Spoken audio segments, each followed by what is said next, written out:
with other students. I can get you. We're being Okay. recorded right now. We're with Mike Okay, Austin great. in Florida. How you doing, Mike?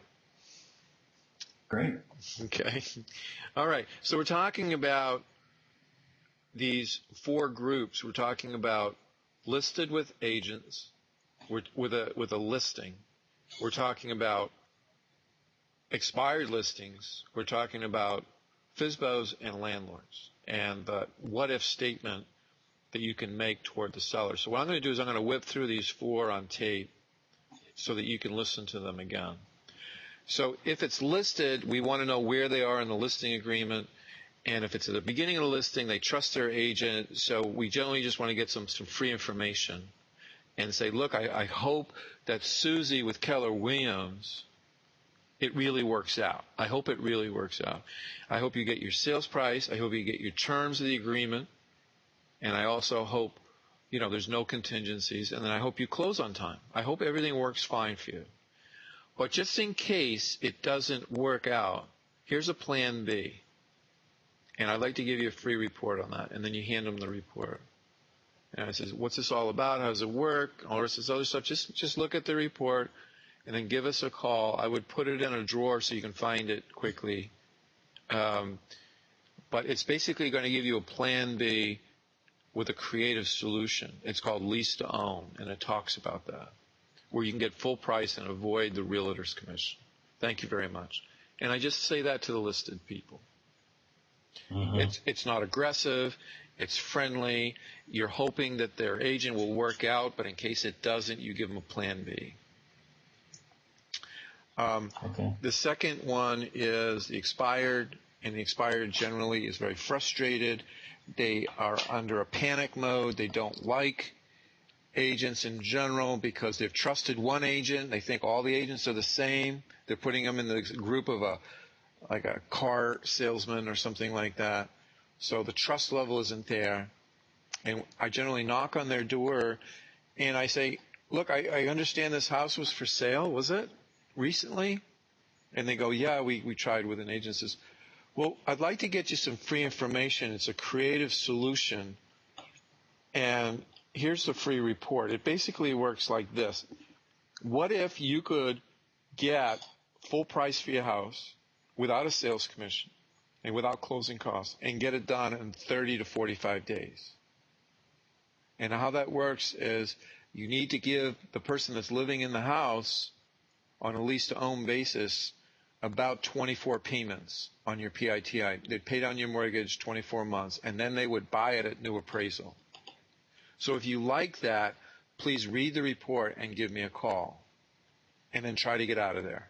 Try to have the report sell it for you, because you don't want to be standing there at the door trying to sell it.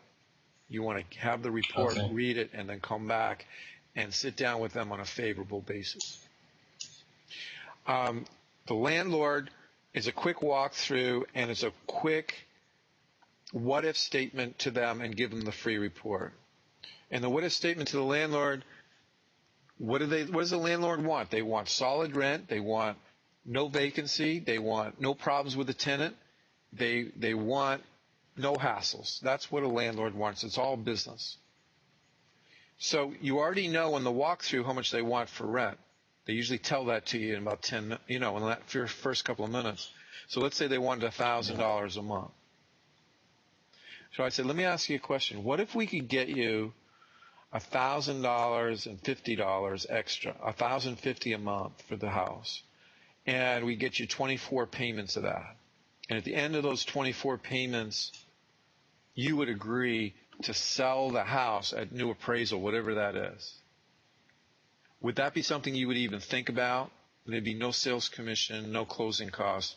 That's what your price would be. Would you consider doing that? 24 payments at $1,050, which is more than he wants, and then be able to buy it at new appraisal? Now, because they're business people, it's all numbers driven. It's either yes or no. Unless they're long-term buy and hold people, they would consider it. So that's generally what I do. And if they say yes, how do we get started or whatever, I say it's going to take whoever's on the deed and whoever's on the mortgage a meeting. It can be here or at your home, whatever you want to do. If your wife is on the deed and on the mortgage, then we need to sit down with her.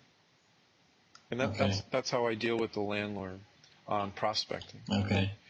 Now, the last one is the FSBO. And remember, through our conversations, Mike, the FSBO wants speed, full price, without a commission and no hassles. That's what they want. But the big thing they want is speed. And if they've been trying to sell it for a while, they're frustrated and they want it over with. It's like dating. They're tired of dating. They're tired of marketing for this house. They're trying to deal with all these tire kickers or whatever. So I generally tell the FSBO when I walk through, it says, look, I've got a proposal for you. If I can get you full price for the house that you want $104,000 for the house. I mean, my comps come in around that number. What if we could get you a payment of approximately, and then you know what market rent is on the appointment before you walk through it. What if we could get you $1,100 a month, and that payment would be for 24 payments? And then whatever the new appraisal is, I could give you that amount of money. So even if it increased in value, you would gain a little bit of appreciation. Would you consider doing that? That means you would lease it to me for about 24 payments, and then at new appraisal, I would buy it from you, and there'd be no closing costs and no commissions. Mm-hmm. It's either yes or no, and then give him the free report if he says no, because if he doesn't have any other takers, he'll call you back. If they say no today, that doesn't mean they say no forever. Right. Now, there's one other box, if you will, in prospecting or marketing for sellers that I want to talk to you about, and that's calling the We Buy Houses people. Now, the We Buy Houses people, a lot of times they focus on C and D neighborhoods. Not A and B neighborhoods, but C and D neighborhoods. Right. Now, if they're in more working class areas, you know, they're not going to be great wholesaling leads. I mean, their turn downs are not going to be great leads for us because we really want A and B leads. But some wholesalers will go after A and B neighborhoods, not all of them. So let's say that you do a key search on We Buy Houses and then your county, or We Buy Houses and your city, and you come up with some leads, right? And you probably get their website and their 800 number. Okay? Well, I just act like a seller to them. I said, I understand you buy houses. Give me a call. Here's my cell number. And that's all I'll say to them. And then they'll call you back generally quickly, and they'll say something like, well, I understand you got a house to sell. I said, do you have an email? I asked them for their email. I said, yeah, we've got an email. He says, well, I just want to send you an email. Okay? My name is Mike Austin, and it's real simple. I do a lot of private lending, and I do a lot of buying property at like 80 to 90 cents on the dollar, and I'd like to talk to you about all the leads that you're throwing away. And I might be able to get you up to $500 a lead. Would you consider having a cup of coffee with me and talking about the leads that you're already throwing away, making money with those leads? And chances are they'll say yes. But that's all I tell them. Right. And if they press for more information, like how's this work, or what are you doing, whatever, I said, if you will allow me to sit down with you at Denny's or any place where we can sit down in a comfortable environment, I'll answer all your questions then. Is that comfortable with you? And then I get their cell number. I don't want their Google Voice number, their marketing number. Yeah. I want their cell number. And I says, I'm going to give you my information. My name is Mike Austin. My email is this. My cell number is this. What is your cell number and what's your email? And then I send them off a confirmation. Hey, it was great talking to you on email. I look forward to meeting you. If you're going to be late, please give me a call because I got a really busy schedule. And that's just making the appointment with the We Buy Houses people. Mm-hmm. When I sit down with them, I try to figure out whether or not they're newbies or they're experienced. And I don't ask them questions like, how many deals have you done? Or how much you're spending in marketing? because that's really personal information, and people get a little uncomfortable with that. What I do is I say, let me tell you a little bit about myself. I've been involved with real estate for X number of years. I'm good friends with a lot of investors in the area. Do you know, and then drop 3 names of the people in the area that if they're experienced, they'll know these people. Do you know Dave Brown at the REIA? Do you know him? Do you know Susie, what's her name, or whatever, at whatever? You know, just drop names, and that will give you more clues about how experienced these people are versus anything. Okay. And then if they're brand new to this, you know, it says, look, if you're brand new to this, that's absolutely fine. I don't mind working for you. Can you give me an idea of how many leads you throw away every week? And ask them that question. And then do a what if statement. I said, what if we could network and you pre-qualified the leads that you can't do anything with? Let's say that you had a lead at 80% of value, and you can't do anything with that on wholesale. Well, what if it fits our criteria? It's a 3 or 4 bedroom house, and it's in a good neighborhood, and it's not on a busy street, and it doesn't need a ton of work. We can usually do something with that lead. Would you consider networking with us and basically setting that lead up, giving us a phone call with the following information? It's really simple. We need the seller's name. We need the address of the property. We need to know what they want for the property, and we need to know how much loans are against the property. If you just get us that information, we will call them, but you need to set the lead up. You need to say, thank you very much for talking to me about your property. The best person to talk to, his name is Mike Austin. He'll be calling you within 24 hours. I want to thank you very much. And get rid of the call. And it's really helpful to get their cell number and their email, because we're going to kick them out an email for a little bit of a phone interview. And that's how I network with We Buy Houses people.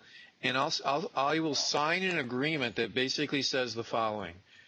My name, my company, their name of their company, and then company A agrees to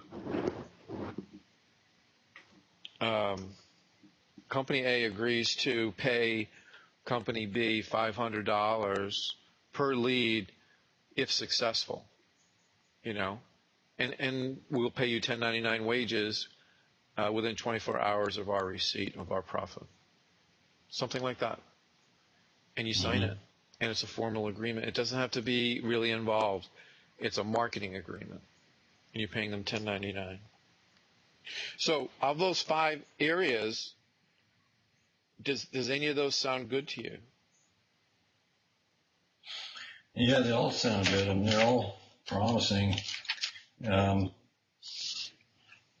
Well, that's what I call the 5 boxes of prospecting for sellers that usually wholesalers can't do anything with. Now, let me ask you, are you categorizing these people based on ones that you've mailed to, or just ones that you've gone up and saw the sign in the yard? I mean, they're, like the landlords, FSBOs, and agents. Yeah, you can get on Craigslist and get rent to own, just for rent by owner people. Mm-hmm. Okay. Actually, I've got a 3 o'clock I got to go to. Okay. But I can continue this later, but I'll send you this recording so that you can review it. But that what-if statement with each people and making sure that you keep focused on what's important to them will serve you really well. Okay? All right. Okay. Sounds good. All right, Mike, if you need to set another time, please go ahead and do that. All right? I'm a little busy today. Okay. Tomorrow's wide open, though. Okay? Oh, okay, Ron. All right. Thank you. Thanks, buddy. Appreciate Bye-bye. it.